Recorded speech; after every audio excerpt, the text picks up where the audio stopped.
என் வாக்குச்சாவடி வெற்றி வாக்குச்சாவடி. வாக்குச்சாவடிக்கான குழுவினருக்கு பயிற்சி மாநாடு மேற்கு மண்டலத்தில் நடைபெற்றுக் கொண்டிருக்கக்கூடிய மாநாடு போல் நடைபெறக்கூடிய இந்த நிகழ்ச்சிக்கு வரவேற்புரை ஆற்றியிருக்கக்கூடிய மேற்கு மண்டலத்தினுடைய பொறுப்பாளர், கரூர் மாவட்ட திராவிட முன்னேற்ற கழகத்தினுடைய செயலாளர், சட்டமன்ற உறுப்பினர் இனிய சகோதரர் செந்தில் பாலாஜி அவர்களே,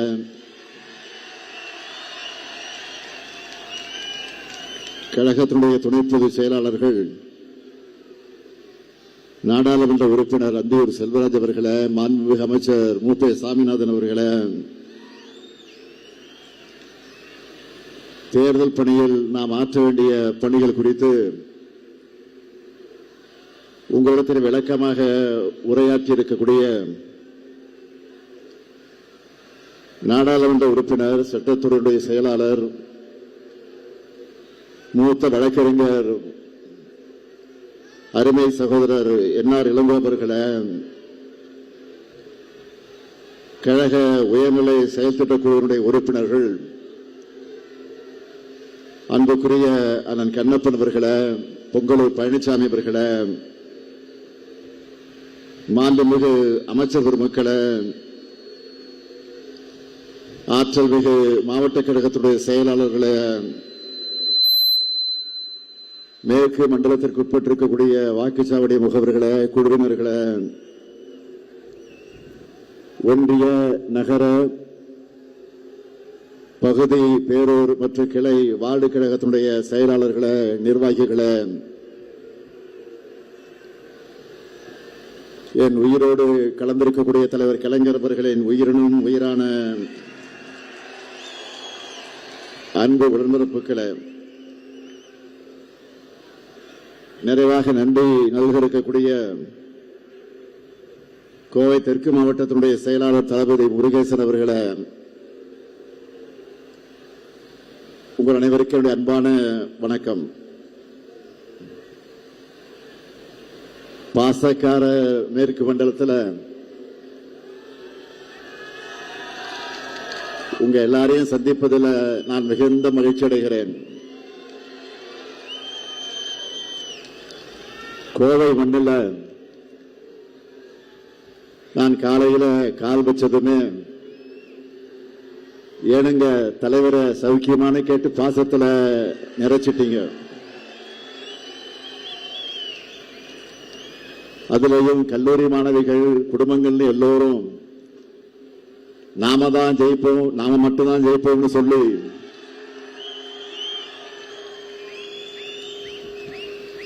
$200% 200% வெற்றியை உறுதிப்படுத்திட்டாங்க. இந்த கோவை மண் பகுத்தறிவு பகலன் தந்தை பெரியார், பேரறிஞர் பெருந்தகை அறிஞர் அண்ணா, முத்தமிழறிஞர் நம்முடைய தலைவர் கலைஞர் ஆகியோருடைய வாழ்க்கை வரலாற்றில் முக்கியமான ஊர் இந்த ஊர். பெரியாரை அண்ணா சந்திச்சது இந்த கோவை மண்டலத்தில் தான். தலைவர் கலைஞரை எம்ஜிஆர் சந்திச்சதும் இந்த மாவட்டத்தில் தான். இந்தி திணிப்புக்கு எதிரான போர்ல பொள்ளாச்சி நிகழ்வை யாரும் மறக்க முடியாது. அப்படிப்பட்ட இந்த கோவை மண்ணில் கழகத்தின் வேறுகளாக கழகத்துக்கும் மக்களுக்குமான உறவு பாலமாக, கழக வெற்றிக்கான அடித்தளமாக இருக்கிற வாக்குச்சாவடி குழுவினரான உங்களை எல்லாம் சந்திப்பதில் நான் மகிழ்ச்சி அடைகிறேன். மேற்கு மண்டல பாக முகவர் பயிற்சி கூட்டத்தையே மாபெரும் மாநாடு போல சிறப்பாக ஏற்பாடு செஞ்சிருக்கிறார் நம்முடைய ஆரியூர் சகோதரர் செந்தில் பாலாஜி அவர்கள். இவருடைய இந்த ஆற்றல் தான் எதிரிகள் பலருடைய தூக்கத்தையே கெடுக்குது. செந்தில் பாலாஜிக்கு அவங்க கொடுத்த குடைச்சல்களை வச்சு இவர் எந்த அளவுக்கு எதிராளிகளுக்கு சிம்ம சொப்பனமாக இருக்கிறார் என்பது தெரியும். செந்தில் பாலாஜி அனுபவிச்ச தொல்லைகள் மாதிரி வேற யாரும் அனுபவிச்சிருக்க மாட்டாங்க. மிரட்டலுக்கு பயந்து முதுகு வளைஞ்சு குப்பிடு போடுறவங்களுக்கு இடையே இவர் எந்த மிரட்டலுக்கும் பயந்து அடிபணியல. நெருக்கடிகளுக்கு தலைவணங்காம நெஞ்சுரத்தோட எல்லாத்தையும் எதிர்த்து நிற்கிறார் செந்தில் பாலாஜி அவர்கள். கழகத்துக்கும் தலைமைக்கும் உண்மையா உழைச்சிட்டு இருக்கிறார். அந்த அளவுக்கு சிறப்பாக பணியாற்றிக் கொண்டிருக்கக்கூடிய செந்தில் பாலாஜி அவர்களுக்கும் அவருக்கு துணை நிற்கக்கூடிய கழக நிர்வாகிகள் அனைவருக்கும் என்னுடைய மனமார்ந்த பாராட்டுக்கள், வாழ்த்துக்கள். இந்த என் வாக்குச்சாவடி வெற்றி வாக்குச்சாவடி பயிற்சி மாநாடுகளை பிப்ரவரி 11ஆம் தேதி திருவிடந்தைகளை தொடங்கணும். அதற்கடுத்து திருப்பத்தூர், அதன் பின்னால் மதுரை, அதை தொடர்ந்து கோவையில நிறைவு செய்கிறோம். இந்த 4 மண்டலத்தில் சுமார் 7 லட்சம் வாக்குச்சாவடி குழுவினரை இப்படி நான் சந்திச்சிருக்கிறேன். இங்கே நான் வந்திருக்கிறது உங்களை உற்சாகப்படுத்த மட்டுமல்ல, உங்களை பார்த்து நானும் உற்சாகம் அடைவதற்கும் புத்துணர்வு பெறுவதற்கு தான் வந்திருக்கிறேன். உங்கள் முகங்களை பார்க்கும்போது உங்களுடைய மகிழ்ச்சியும் எனதையும் எனக்கு டிரான்ஸ்பர் ஆகுது. உங்க கான்பிடன்ஸை பார்த்து என்னுடைய கான்பிடன்ஸ் லெவலும் அதிகமாகுது. மேற்கு மண்டலத்தை பொறுத்த வரைக்கும் 14 மாவட்ட கழகங்கள், 39 சட்டமன்ற தொகுதிகள் இருக்கு. இது எல்லாத்தையும் திமுக தலைமையிலான மதச்சார்பற்ற முற்போக்கு கூட்டணி வெற்றி பெற்ற செய்திதான். ரிசல்ட் அன்னைக்கு பிளாஷ் நியூஸா வரணும். வெளிப்படையா சொல்லணும்னா, கடந்த சட்டமன்ற தேர்தலில் இந்த மேற்கு மண்டலத்தை பொறுத்த வரைக்கும் நாம் எதிர்பார்த்த வெற்றி கிடைக்கல. அதை சரி செஞ்சு மாபெரும் வெற்றியை பெற்றுத்தர வேண்டிய கடமையும் பொறுப்பும் இந்த மேடையில் இருக்கக்கூடியவர்களுக்கு இருக்கு. அதே போல எதிரில் கூடியிருக்கக்கூடிய உங்களுக்கும் இருக்கு. செஞ்சுவீங்களா? செஞ்சு தருவீங்களா? உறுதியா செய்வீங்களா? உறுதியா, நிச்சயமா, சத்தியமா, அண்ணா மீது ஆணையா?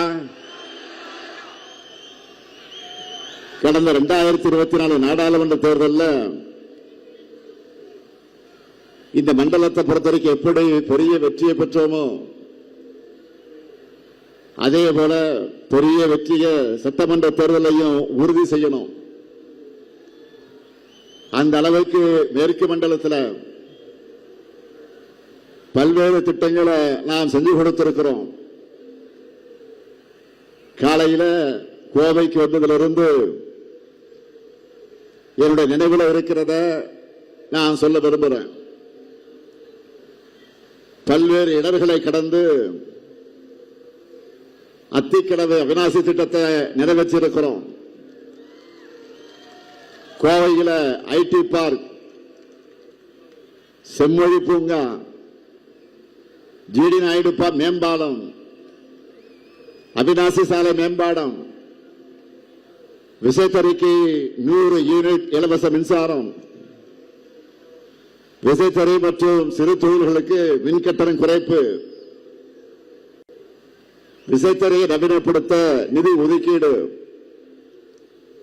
சாலை இல்லாத கோயில்களுக்கு சாலை வசதிகள். இது மட்டுமில்லாம தந்தை பெரியார் பெயரில் மாபெரும் நூலகம் அமையவிருக்கு. உலகத்தரத்தில் கிரிக்கெட் ஸ்டேடியம் அமையவிருக்கிறது. வெள்ளூர் பகுதியில் தொழில் ஆய்வு நடக்க இருக்கு. தோழி விடுதிகள் கட்டப்படவிருக்கு. சூலூர் பகுதியில் செமிகண்டக்டர் தொழில் பூங்கா வரப்போகுது. கோவை மாவட்டத்துக்கு 75 புதிய பஸ் வரப்போகுது. மேற்கு புறவழிச்சாலை அமைக்கப்படவிருக்கு. இது போன்ற ஏராளமான திட்டங்கள் மேற்கு மண்டலத்திற்கு வர இருக்கிறது. எனவே தொழில் முனைவோர் அதிகமாக இருக்க இந்த மேற்கு மண்டலம் வளர்ச்சியைத்தான் விரும்பும் என்பதை நாம் நிரூபிக்கிறோம். இங்க வந்திருக்கக்கூடிய ஒவ்வொரு பூத்துக்கும் எவ்வளவு டார்கெட்?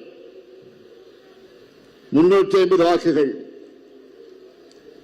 இந்த டார்கெட்டை அச்சீவ் பண்ணிட்டால ஈஸியா, ரொம்ப சுலபமா 2,60,00,000 வாக்குகளுக்கு மேல் நாம் வாங்கிடலாம். இந்த தேர்தலில் நாம 2,50,00,000 வாக்குகளுக்கு குறையாம வாங்கியாகணும். இதை வாங்கி காட்டுவது உங்க பொறுப்பு. உங்களுக்கு என்ன வேணுமோ அந்த உதவிகளை செஞ்சு தருவது இந்த முத்துவேல் கருணாநிதி ஸ்டாலினுடைய பொறுப்பு.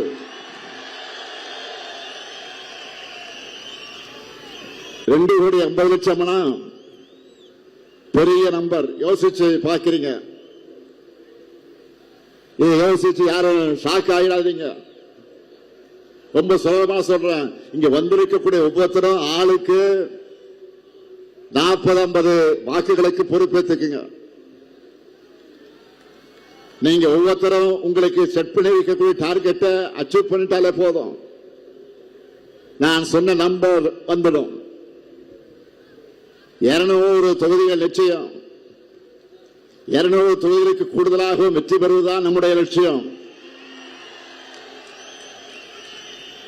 அடுத்து 2 மாசம் உங்களுக்கு சரி எனக்கு சரி நோ ரெஸ்ட், ஓய்வு என்பதே கிடையாது.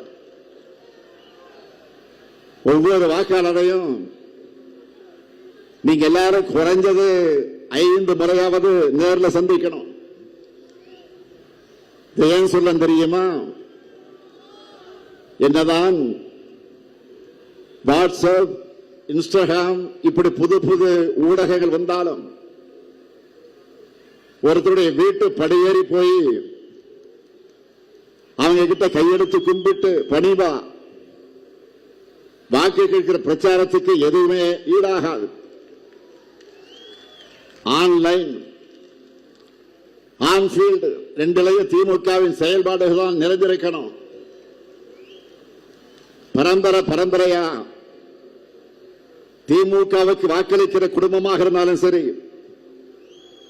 இதுவரை நமக்கு வாக்களிக்காத குடும்பமாக இருந்தாலும் சரி, பிரச்சாரத்தின் கடைசி நிமிடம் வரை மக்களை நாம மீட் பண்ணிக்கிட்டே இருக்கணும். சாதனைகளை சொல்லி வாக்குறுதிகளை சொல்லி வாக்கு கேட்டுக்கொண்டே இருக்கணும். இதை நீங்க ரிப்பீட் மோடுல செய்யணும். அப்பதான் நம்முடைய வெற்றியும் ரிப்பீட் ஆகும். தேர்தல் அன்றைக்கு பூத்துக்கு வந்து வாக்காளர்கள் நமக்கு வாக்களிக்கிற வரை ஓய்வு இருக்கக்கூடாது. வீடு வீடாக போய் பணிவா கனிவா மரியாதையா நட்பா அணுகணும். ஏன்னா என்றைக்கு மக்கள் தான் நமக்கு எஜமானர்கள், நாமெல்லாம் அவருடைய சேவகர்கள். மக்களை சந்திச்சு அவங்க குறைகளை கேட்டு அவருடைய இன்ப துன்பங்கள்ல கூடவே நிக்கிறதுனாலதான் தேர்தல் அவங்களும் நம்ம கூட நிக்கிறாங்க. 75 ஆண்டு கால திமுக வலிமையாக இருப்பதோட ரகசியம் இதுதான். நம்முடைய திராவிட மாடல் ஆட்சியில் இந்தியாவில் எந்த மாநிலமும் செய்ய முடியாத அளவுக்கு ஏராளமான திட்டங்களை அவன் செஞ்சுட்டு இருக்கோம். பெண்களை எடுத்துக்கிட்டா மாதம் 1000 ரூபாய் மகளிர் உரிமை தொகை, மகளிர் விடியல் பயணம் போன்ற திட்டங்கள். மாணவர்கள் எடுத்துக்கிட்டா புதுமை பெண் தமிழ் புதல்வன் மூலமா கல்லூரி மாணவியருக்கு மாதம் 1000 ரூபாய் தரோம். நான் முதல்ல திறன் பயிற்சிகளை கொடுக்கிறோம். இப்போ லேப்டாப் கொடுத்துட்டு இருக்கிறோம். மருத்துவத்துறை எடுத்துக்கிட்டா மக்களை தேடி மருத்துவம், இன்னும் காப்ப நம்மை காக்க 48, நம்மை காக்கும் 48, நலம் காக்கக்கூடிய ஸ்டாலின் போன்ற பல்வேறு திட்டங்கள் இருக்கு. ஒவ்வொரு துறையா எல்லாவற்றையும் பட்டியலிட்டு சொன்னா அதுக்கே ஒரு நாள் ஆகிடும். என்கிட்ட அவ்வளவு பெரிய லிஸ்ட் இருக்கு. இதுதான் திராவிட மாடல். உங்களுக்கு ஒரு புத்தகத்தை கொடுத்திருக்கிறோம். அந்த புத்தகத்தில் நம்முடைய சாதனைகள் பெரிய பட்டியல் இருக்கு. அதை முதல்ல படிச்சு தெரிஞ்சுக்கணும். அதன் பிறகு மக்களுக்கு கொண்டு போகணும். இது எல்லாத்தையும் தமிழ்நாட்டில் இருக்கக்கூடிய ஒவ்வொரு வீட்டுக்கு ஒவ்வொரு குடும்பத்துக்கு சென்று சேர்த்து இந்த திட்டங்கள் எல்லாம் தொடர வேண்டும் என்று சொன்னால் திராவிட மாடல் 2.0 ஆட்சி அமையும் என்று நீங்க எடுத்து சொல்லணும். அவங்களுடைய நம்பிக்கையை பெறணும். அந்த நம்பிக்கையை தேர்தல் வாக்குகளாக மாறணும். இதுதான் உங்க கடமை. வெல்லும் தமிழ் பெண்கள் ஸ்டாலின் மகளிர் படை என்று பெயர்ல ஏற்கனவே கழக மகளிர் வீடு வீடாக போய் பிரச்சாரத்தில் கிளக்கிட்டு இருக்காங்க. நான் தினமும் உங்களுடைய பரப்புரை வீடியோவை எல்லாம் பார்த்துட்டு தான் இருக்கேன். மக்கள்கிட்ட பெரிய வரவேற்பு இருக்கு. இந்த பிரச்சாரங்களுக்கு உங்களுக்கு தேவைப்படக்கூடிய தகவல்கள் அடங்கிய ஒரு புத்தகத்தை வழங்கி இருக்கிறோம். அதில் நம்முடைய திராவிட மாடல் அரசு 5 ஆண்டு சாதனைகள் இருக்கு. ஒவ்வொரு குடும்பத்திலையும் நம்ம திராவிட மாடல் அரசு திட்டங்களுடைய பயன்கள் நிச்சயம் ஒருத்தருக்காது போய் சேர்ந்திருக்கு, பயனடைந்து கொண்டிருக்கிறார்கள். அதனால் நம்பிக்கையோடு பிரச்சாரம் பண்ணுங்க. அடுத்து 2 மாசத்துக்கு எந்த பக்கம் திரும்பினாலும் எந்த வீட்டுக்குள்ள நுழைஞ்சாலும் அங்க திமுகவும் உதயசூரியன் தான் இருக்கணும். தெருமுனை கூட்டங்கள், திண்ணை பிரச்சாரங்கள், சமூக வலைதளங்கள்ல நிகழ்த்தக்கூடிய பிரச்சாரம் எல்லாத்தையும் நாம தான் முத்திரை பதிக்கணும்.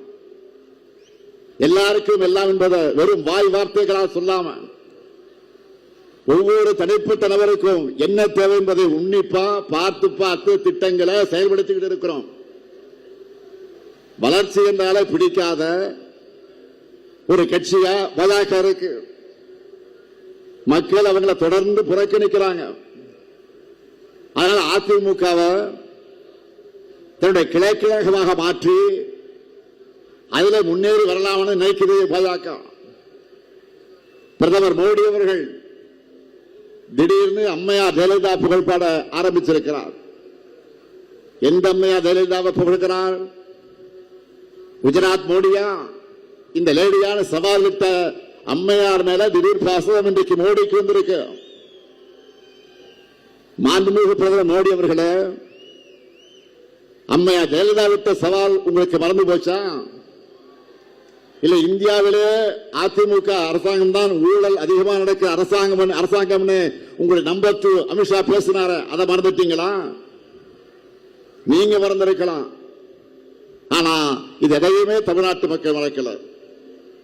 இதையெல்லாம் மறந்துட்டு அல்ல, மறைத்து விட்டு பிரதமர் பேசுவது எதுக்காக என்று கேட்டால், ஒன்றிய பாஜகவோட 12 ஆண்டு கால ஆட்சியில தமிழ்நாட்டுக்கு எதுவும் செய்யல.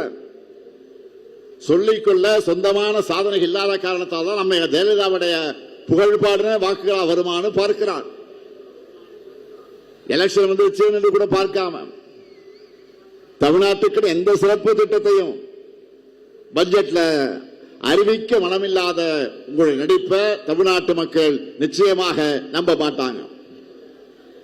பிரதமர் மோடி அவர்களே, மாண்புமிகு பிரதமர் மோடி அவர்களே, தமிழ்நாடு உங்ககிட்ட கேட்கிறது என்ன தெரியுமா? தென்னிந்தியாவின் மான்செஸ்டராக இருக்கக்கூடிய கோவைக்கு மெட்ரோவுக்காக ஏன் அனுமதி தரல? கோயில் நகரமான மதுரை மெட்ரோவுக்கு அனுமதி கொடுத்துட்டீங்களா? திருச்சி மெட்ரோவுக்கு அனுமதி வழங்க எது தடுக்குது? உங்களுடைய கேபினட் மீட்டிங்ல அகமதாபாத் மெட்ரோவுக்கு அனுமதி கொடுக்க நீங்கள் தமிழ்நாட்டுக்கு மெட்ரோ திட்டத்திற்காக ஏன் அனுமதி கொடுக்க மறுக்கிறீங்க? இது உங்க கண்ணுக்கு தெரியலையா? எங்களுடைய கோரிக்கைகளையும் தமிழ்நாட்டுக்கு ஒன்றிய பாஜக செஞ்சிருக்கிற துரோகங்களையும் ஓராவந்தர்களை நான் தொடர்ந்து சொல்லிக்கிட்டு இருக்கிறேன். அதுக்கெல்லாம் உங்கள் பதில் என்ன? ஓசூர் விமான நிலையத்துக்கு அனுமதி எங்க? சென்னை மெட்ரோ ரயில் திட்டத்திற்கான முழுமையான நிதி எப்போ தருவீங்க? பள்ளி குழந்தைகளுக்கு சேர வேண்டிய 3500 கோடி ரூபாய் SSA நிதியை தராமல் இழுத்திருப்பதற்கு என்ன காரணம்? ஜல்ஜீவன் இயக்கத்திற்கான மானியத்தை 3548 கோடி ரூபாயை எப்போ தருவீங்க? ஊரக உள்ளாட்சி அமைப்புகளுக்கு தர வேண்டிய 2246 கோடி எப்போ தருவீங்க? ஒன்றிய அரசு திட்டங்களுக்கு தர வேண்டிய நிதியை கூட ஏன் தராமல் நிறுத்தி வச்சிருக்கீங்க? ஜிஎஸ்டியால தமிழ்நாட்டுக்கு இந்த ஆண்டு 9600 கோடி ரூபாய் இழப்பு ஏற்பட போகுது. இது அநியாயம் இல்லையா? ரிசர்வ் பேங்க்ல தமிழ்நாடு அக்கவுண்ட் இருந்த 1079 கோடி ரூபாய் ஒன்றிய அரசு பிடித்த செஞ்சது சரியா? தமிழ்நாடு மின்பகிர்மான கழகத்துக்கு 16,290 கோடி ரூபாய் இழப்பீட்டு நிதி வழங்கின நிபந்தனை விதிச்சு கூடுதல் சுமை ஏற்றுவது சரியா? இதையெல்லாம் செயற்கையான நிதி ஒதுக்கீடு சொல்லாம வேற என்ன சொல்றது? தமிழ்நாட்டின் மீது வன்மத்தோடு இப்படிப்பட்ட அநியாயங்களை செய்யக்கூடிய பாஜகவோடு தான் கூட்டணி வைத்துக் கொண்டு மாபெரும் துரோகியா இன்றைக்கு உருவெடுத்திருக்கிறார் எதிர்க்கட்சி தலைவர் பழனிசாமி அவர்கள். தமிழர் துரோகிகளும் தமிழின துரோகிகளும் வைத்திருக்கக்கூடிய கூட்டணியை மக்கள் முன் அம்பலப்படுத்தி அவங்களுக்கு தோல்வியை நாம பரிசாக தந்தாக வேண்டும். இதுதான் நம்ம முன்னாடி இருக்கக்கூடிய முதல் கடமை. பொதுவா தேர்தல் கூட்டணியோட ஆயுட்காலம் ரொம்ப குறைவு. ஆனா திமுக தலைமையிலான நம்ம கூட்டணி அதை உடைச்சிருக்கிறோம். பாசிச பாஜக வீழ்த்தணும் என்ற ஜனநாயக நோக்கத்தோடு 2019 தேர்தலுக்கு முன்பு தொடங்கப்பட்ட நம்முடைய கூட்டணி தொடர்ந்து நடந்திருக்கக்கூடிய 2021 சட்டமன்ற தேர்தலில், இடையில நடந்த நகராட்சி உள்ளாட்சி தேர்தலில், 2024 நடைபெற்ற நாடாளுமன்ற தேர்தலில், இப்போ 2026 சட்டமன்ற தேர்தல் வரையிலும் கொள்கை உறுதியோடு தொடருது. எனக்கு தெரிஞ்சு தமிழ்நாட்டின் தேர்தல் வரலாற்றில் இவ்வளவு நீண்ட கால ஒற்றுமையோடு ஒரு கூட்டணி தொடர்வது இதுதான் முதல் முறை. வளர்ச்சியிலும் சாதனை திட்டங்கள் மட்டுமல்ல, கூட்டணியிலும் நாம் வரலாறு படைத்திருக்கிறோம். வெல்வோம் ஒன்றாக. ஒவ்வொரு கூட்டத்திலும் ஏன் சொல்றேன்னா, கொள்கையிலும் வெல்வோம் ஒன்றாக என்ற பொருளையும் சேர்த்துத்தான் அப்படி சொல்றேன். அண்மையில் எதிர்க்கட்சி தலைவர் திரு பழனிசாமி அவர்கள் என்ன பேசினார்னு பாத்தீங்களா? தேர்தலுக்காக தான் அவங்க கூட்டணியா அமைச்சிருக்காங்களாம். சர்க்கஸ் முடிஞ்சதை எப்படி கூடாரத்தை பிரிச்சு விடாங்களோ அதே மாதிரி தேர்தல் முடிஞ்சதோ இவங்க மறுபடியும் ஆளுக்கு ஒரு பக்கமாக பிரிஞ்சு தங்களுடைய நாடகத்தை கண்டினியூ பண்ணுவாங்க. இப்படிப்பட்ட என்டிஏ சர்க்கஸ் ரிங் மாஸ்டர் தான் பாஜக. அவங்க சொன்னபடி தமிழ்நாட்டு மக்கள் முன்னால் வித்தை காட்டுபவர்தான் பழனிசாமி. பழனிசாமி அவர்கள் தான் என்ன பேசணும், தான் என்ன பேசணும் தெரிஞ்சுதான் பேசுறாரு. எனக்கு புரியல. அவர் லேபரா ஜாயின் பண்ணி வைக்கக்கூடிய ஓனரோட தலைமையிலான கூட்டணி கொள்கை இல்லாத கூட்டணி, சந்தர்ப்பவாத கூட்டணி. அதை அவரே மக்கள்கிட்ட ஒப்புத வாக்கியமாக கொடுத்திருக்கிறார். 10 தோல்வி பழனிசாமி அவர்களை நீங்கள் மைண்ட் வாய்ஸ் நினைச்சு சத்தமா பேசிட்டீங்க. என்டிஏ கூட்டணி தேர்தலுக்காக அமைக்கப்பட்ட கூட்டணி மட்டுமல்ல, வாக்குகளிலிருந்து தன்னையும் சொந்தக்காரர்களையும் காப்பாற்றிக் கொள்ள பழனிசாமி சுயநலத்தோடு இணைந்திருக்கக்கூடிய கூட்டணி. எப்பெல்லாம் தனக்கு பிரச்சனை வருதோ அப்பெல்லாம் டெல்லிக்கு கார்ல போய் மாறி மாறி போய் சரணாகதி அடைகிறது அவருக்கு பழக்கமானது. நாம் அப்படியா ஒரு கொள்கையில உறுதியா நின்று போராடுகிறோம். இப்ப கூட பாருங்க, டெல்லி முதலமைச்சராக இருந்த அரவிந்த் கெஜ்ரிவால் மேல பொய் வழக்கு போட்டு சிறையில் அடிச்சாங்க. நேர்மையா நேர்வழியில தேர்தலை எதிர்கொள்ள துணிச்சல் இல்லாம கோடைத்தரமா நடந்துகிட்டாங்க. இன்னைக்கு என்ன தீர்ப்பு? அந்த வழக்கில் எந்த முகாந்திரம் இல்லைன்னு சொல்லி நீதிமன்றம் சொல்லிடுச்சு. மரியாதைக்குரிய அரவிந்த் கெஜ்ரிவால் அவர்களும் அவர் கட்சியை சார்ந்த மனிஷ் அகர்வாலும் சிறையில கழிச்சிருக்கக்கூடிய நாட்களை பாஜக திரும்ப தர முடியுமா? மீண்டும் டெல்லியில் தேர்தல் நடத்த முடியுமா? இதே பார்முலாவை தான் தமிழ்நாட்டில் செய்ய நினைக்கிறாங்க. தன்னுடைய ஏவல் அமைப்புகளை வச்சு நம்ம மிரட்ட பார்க்கிறாங்க.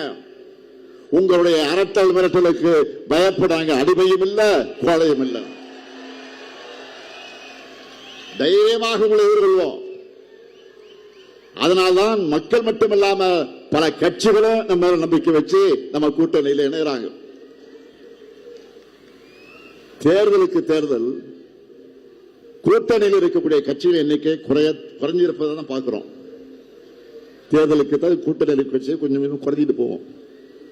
அந்த வழக்கத்துக்கு மாறா நம்ம கூட்டணி பலம் மேலும் மேலும் அதிகரிச்சுட்டு போகுது. திமுக மட்டும் ஜெயிச்சா போதும் நினைக்கல. யாரெல்லாம் பாஜகவின் தமிழ் அரசியல் எதிர்க்கிறாங்களோ அவங்க எல்லாரையும் ஒன்றிணைக்கணும். நாம எல்லாரும் ஒன்றிணைந்து வெற்றி பெறணும்னு நினைக்கிறேன். திராவிடம், காந்தியம், மார்க்சியம், அம்பேத்கரியம், சிறுபான்மையினர் நலன், பிற்படுத்தப்பட்ட மக்கள் நலன், எல்லா குறைவு கொண்ட மதச்சார்பற்ற ஜனநாயக சக்தியா இந்தியாவுக்கு எடுத்துக்காட்டா நம்முடைய கூட்டணி இருக்கு. கூட்டணி கட்சிகள் மக்களுக்காக வைக்கிற கோரிக்கைகளை மகிழ்ச்சியோடு நிறைவேற்றி கொடுக்கிற அரசாக நாம் செயல்பட்டுக் கொண்டிருக்கிறோம். அதனால்தான் நம்மை நாடி இத்தனை பேர் வராங்க. ஒரு ஆரோக்கியமான ஜனநாயகம் என்பது எல்லா தரப்பு குறைகளுக்கும் இடம் கொடுக்கக்கூடியதா இருக்கணும். அப்படித்தான் நம்மோட மதச்சார்பற்ற முற்போக்கு கூட்டணி இருக்கு. இங்க இருக்கக்கூடிய எல்லாருக்கும் தெளிவாக சொல்றேன், புரிஞ்சுக்குங்க. நாம போராடுறது நம்முடைய கழக வெற்றிக்கு கூட்டணி வெற்றிக்கு மட்டுமல்ல, தமிழ்நாட்டுடைய வெற்றிக்காக. பாஜகவின் டப்பா இன்ஜின் முன்னாடி தமிழ்நாட்டுடைய சூப்பர் பாஸ்ட் இன்ஜின் ஒருபோதும் தலைகுனியாது. அதனால்தான் இந்த தேர்தல் வெற்றி பெற வேண்டியது தமிழ்நாடு அணியா டெல்லி அணியான்னு சொல்லி நான் பரப்புரை செய்கிறேன். இதுல ஜெயிக்க போறது நம்ம மதச்சார்பற்ற முற்போக்கு கூட்டணி தமிழ்நாடு அணிதான். களத்தில் உழைப்போம், மீண்டும் வெல்வோம், மீண்டும் மீண்டும் வெல்வோம், வெல்வோம், வெல்வோம் ஒன்றாக. நன்றி, வணக்கம்.